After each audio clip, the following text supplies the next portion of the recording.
संतों की भाषा समझ में नहीं आई। या तो भगवान जानते हैं या स्वयं संत जानते हैं। एक बहुत अच्छी कथा सुन रहे थे महाराज जी हम संतों की, सुनिए। चित्रकूट में एक संत रहते थे और वो इतने भजनानंदी थे, इतना भजनानंदी थे कि स्वयं क्षीर सागर से नारायण भगवान भी कभी कभी उनका सत्संग करने आते थे। सत्संग स्वयं नारायण आते थे। और देखो संतों का सत्संग स्वयं नारायण कर रहे हैं तो कितनी बड़ी प्रेरणा है हम सब के लिए। हम लोग कैसे लोगों का संग कर रहे हैं? जुआरियों का, शराबियों का, झूठों का, छलियाओं का, कपटियों का, जो रात दिन कुछ न कुछ गड़बड़ ही कर रहे हैं। ऐसे लोगों का संग कर करके हमें क्या प्राप्त होगा? पर नारायण भगवान ने उन संतों का, स्वयं आते थे, कब बता के भी नहीं आते थे, आ जाते थे। अचानक से एक दिन लक्ष्मी जी ने पूछ लिया, कहाँ नित्य नित्य छिप के निकल जाते हो बिना बताए? अरे बोले बस ऐसे ही चले जाते हैं। अरे महाराज बिना बताए चले जाते हो, पता ही नहीं चलता।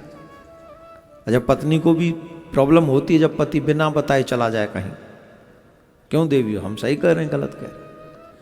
और पति जाए बताए, बोले काम पे जा रहे हैं तो बोले ठीक है 8 घंटे में लौट ही आएगा। और बिना बताए चला जाए तो टेंशन रहती, कहीं काशी तो नहीं चला गया, बाबा जी तो नहीं हो गया, कहीं छोड़ के तो नहीं भाग गया, मैंने इतने सुख दिए इसे अब शायद बर्दाश्त ना हो रहे हों वो सुख, निकल गया। कई बहुत सारी बातें मन में आ जाती हैं।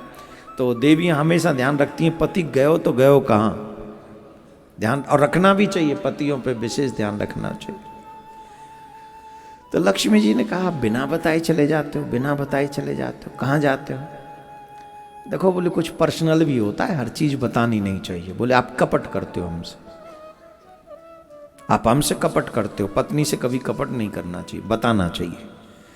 अब नारायण भगवान बोले गृहस्थ में नहीं बताएंगे तो पता नहीं गृहस्थ में खींचातान ना हो जाए, तो उन्होंने बता दिया। बोले ऐसा मत सोचो, हम ऐसी वैसी जगह नहीं जाते हैं, हम तो एक संत हैं चित्रकूट में, बड़े भजनानंदी हैं, बहुत अच्छे, हम उनके सत्संग में जाते हैं, उनका दर्शन करने कभी कभी जाते हैं।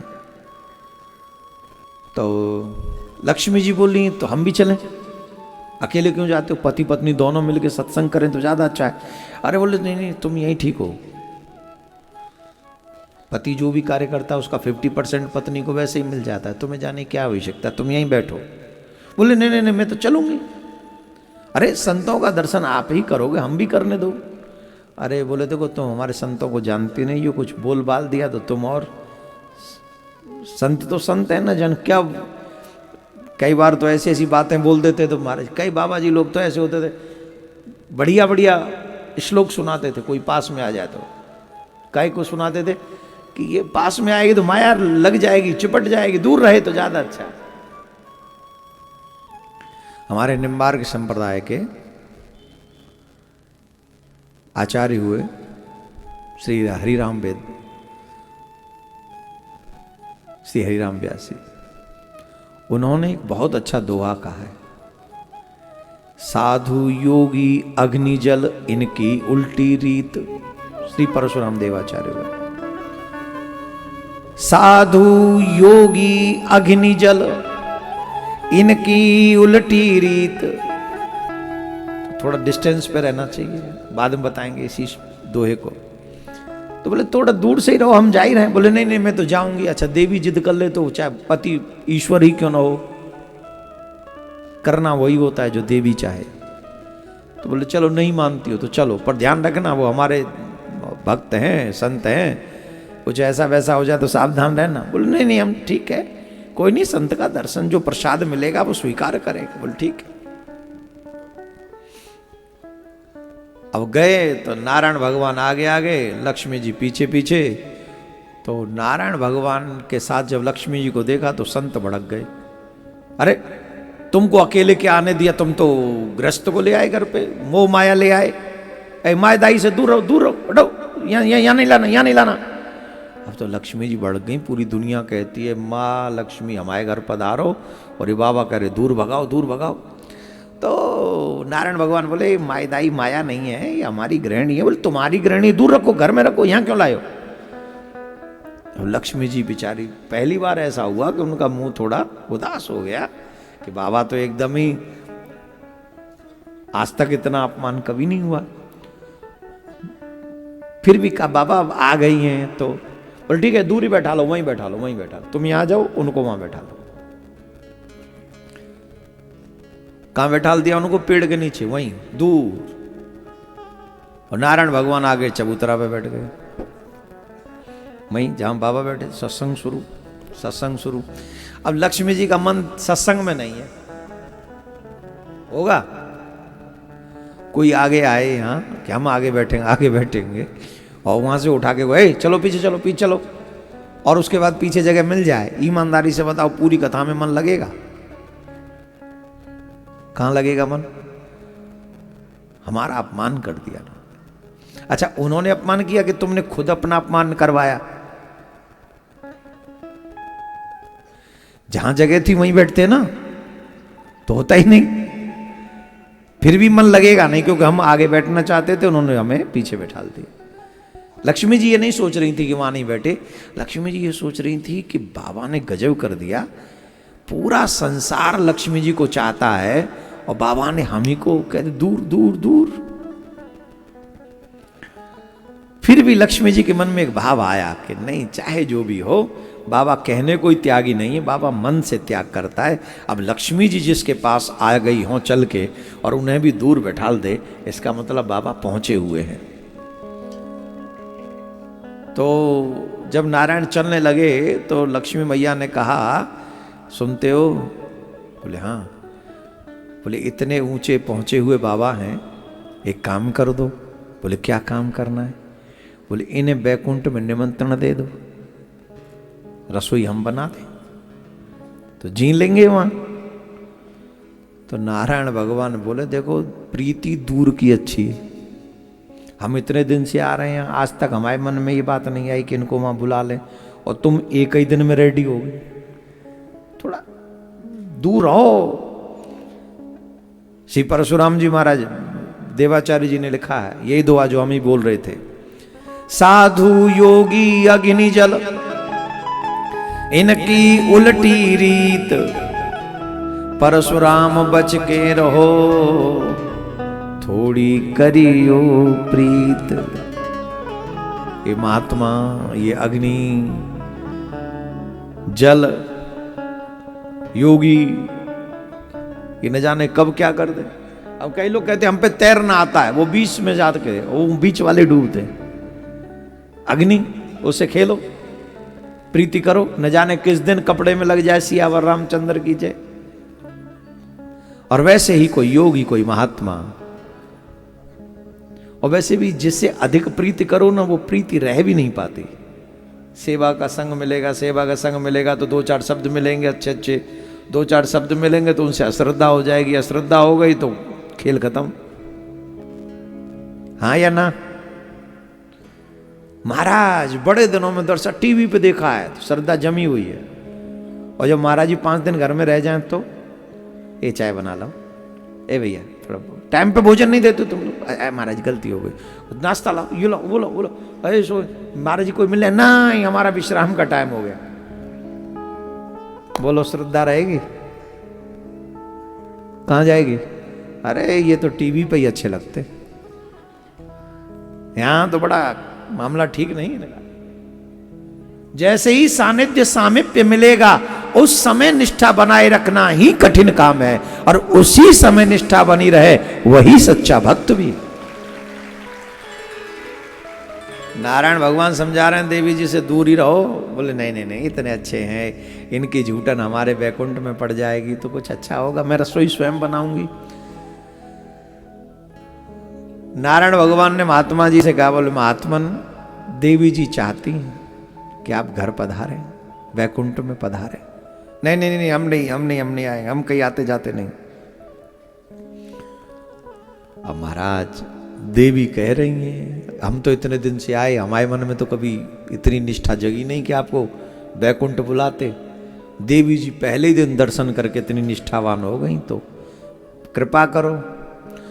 अच्छा ठीक है, आप कह रहे हो तो आ जाएंगे, नारायण हो आप, कैसे आपकी आज्ञा टालें, आ जाएंगे। पर यहाँ आएंगे कैसे बैकुंठ? हम लोग चित्रकूट में रहते, बैकुंठ कैसे आएंगे? बोले चिंता नहीं कीजिए महाराज, हमारा वाहन आ जाएगा आपको लेने। जब हम लोग भी कहीं जाते तो हम थोड़ी अपना वाहन, महाराज गाड़ी आएगी ले जाएगी। नारायण भगवान सेम डुक्टो, हमारा वाहन आएगा आपको ले जाएगा। बोल ठीक है। तो व्यवस्था हो गई, टाइम फिक्स हो गया, नारायण भगवान की यहाँ रसोई होगी और गरुण आए ले गए संत को बैकुंठ में। बैकुंठ पहुंचे, लक्ष्मी मैया ने बहुत कृपा, बड़ा स्नेह से, चाव से, मस्ती में इतनी रसोई बनाई, इतनी रसोई बनाई, इतनी रसोई बनाई।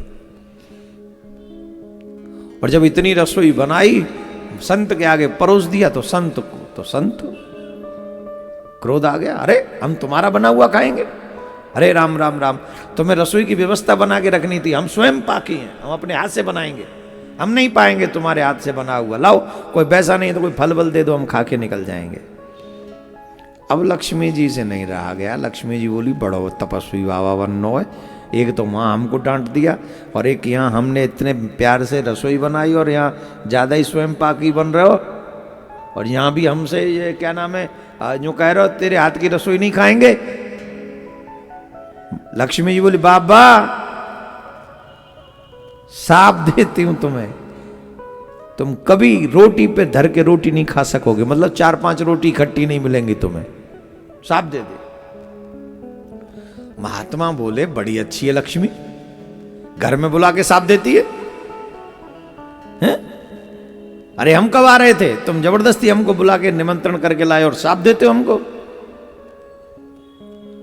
कोई बात नहीं, तुमने कहा ना रोटी पे धर के रोटी नहीं खाएं, कोई टेंशन नहीं, हम रोटी पे धर के रोटी खाएंगे नहीं, हम एक ही रोटी 1.25 किलो की बनाएंगे। हमें जरूरत क्या पड़ी जो हम रोटी पे धर के रोटी खाएं? अरे बाबा जी लोगों से पूछो ना कि टिक्कर कैसे होते हैं।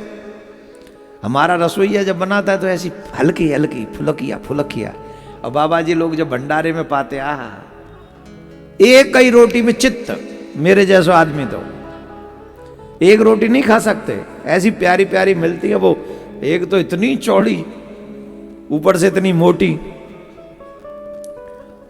साधु साई भाषा में क्या कहते हैं, टिक्कर।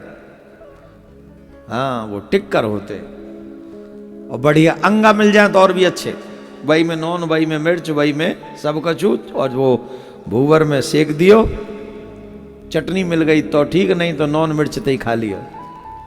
और एक ही बार खाते दिन में, फिर भगवान का भजन, स्वाद ले लेके नहीं खाते। महात्मा वही है जो भोजन का स्वाद न ले, महात्मा भोजन का स्वाद नहीं लेता, महात्मा सिर्फ जीवन जीने के लिए आहार लेता है। आहार इसलिए लेता है क्योंकि शरीर बचा रहे, शरीर इसलिए बचा रहे क्योंकि यह शरीर ही ईश्वर मिलन का साधन है।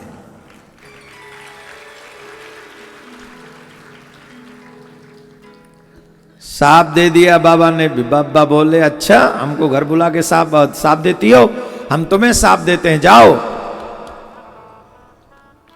तुम्हें वैकुंठ त्याग करके पृथ्वी पर भील परिवार में जन्म लेना पड़ेगा, ये हमारा साफ है। तुमने घर में बुलाए हुए महात्मा को साफ दिया है, अपमानित किया है, और जब तक अब तुम महात्माओं की सेवा नहीं कर लोगी तब तक तुम स्वयं अपने स्वरूप में वापस नहीं आ सकोगे।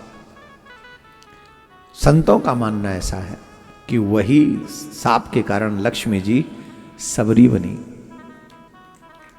उसी साप के कारण।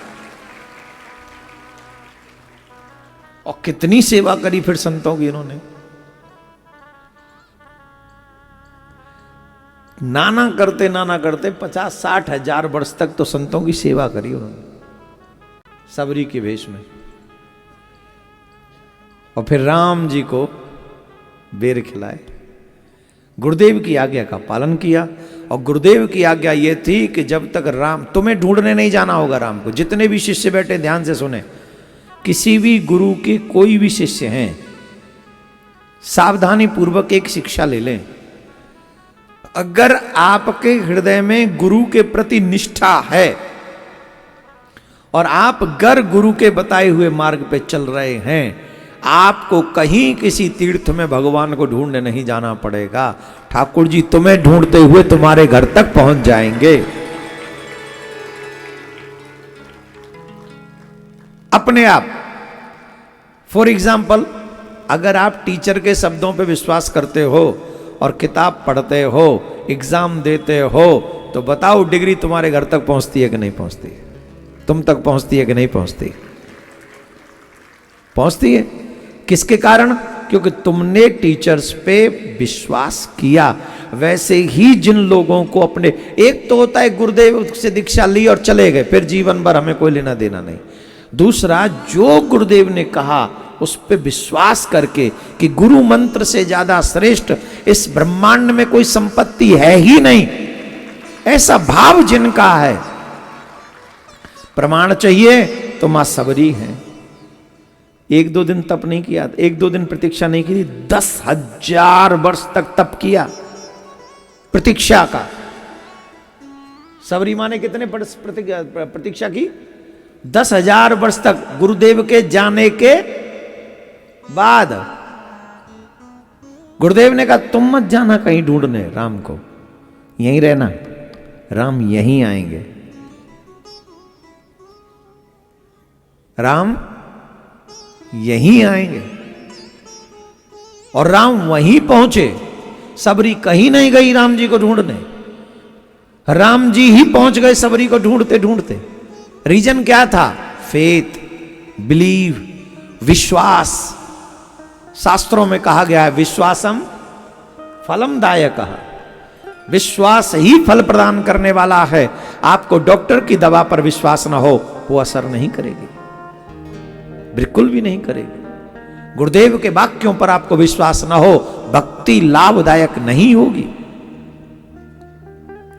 जब आप भक्ति के पथ में चलेंगे, हजारों लोग आएंगे जो आपको उल्टा सीधा सुनाएंगे, लेकिन जब आपको विश्वास हो अपने मंत्र पर, गुरुदेव के वाक्य पर, इस संसार में असंभव नहीं कि युगल सरकार प्रिया प्रीतम इस समय भी तुम्हें दर्शन दे।